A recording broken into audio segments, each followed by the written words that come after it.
Hi, this is Chris from Visio Guy, and I wanted to talk today about how you use the Visio Network Server Icon Customization tool.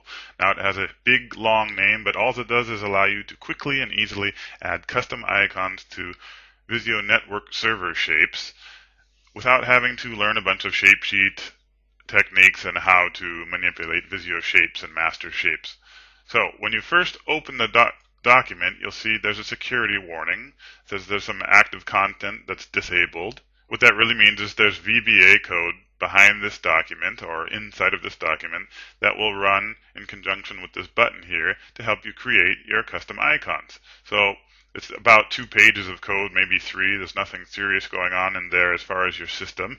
It just manipulates Visio shapes on the page to give you a result. So just click Options, Enable this content.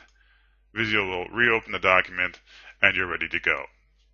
Now you'll see 3 major frames on here. This is kind of the flow of how the program works. We've got a base server shape here. You don't need to do anything to that. In fact, you're not allowed to delete it, so just leave it there.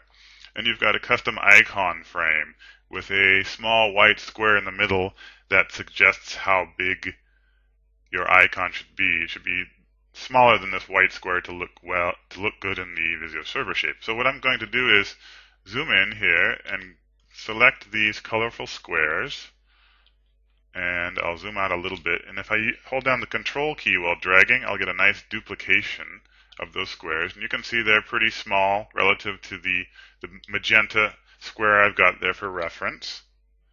And I can just leave those there. I don't have to have them selected or anything. They just have to be within the custom icon frame.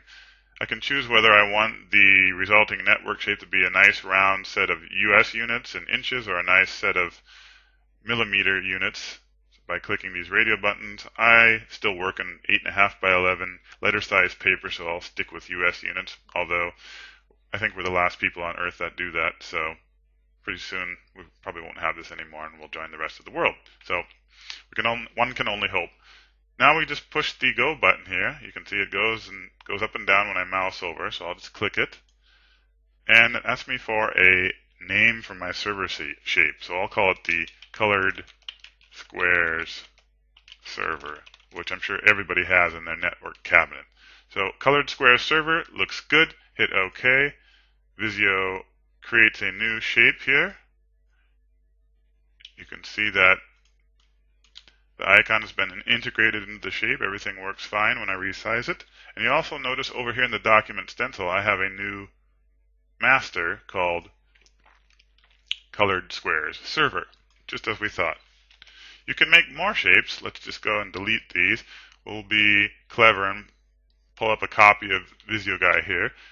And when I create this master, this one that we created previously will be slid out of the way so that you can concentrate on what you're doing. So we'll call this a Visio Guy Server. And watch what happens here.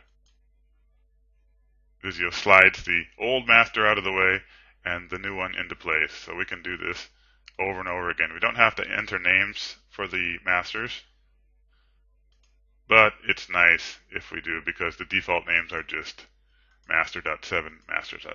That's really all there is to it. You can take these master shapes into new drawings, any drawings that you've already created or want to create in the future, and they're just as good as any other Visio shape that you find right out of the box. So I hope you find this tool useful. It's kind of fun to use, and we'll see you over on the website. Bye now.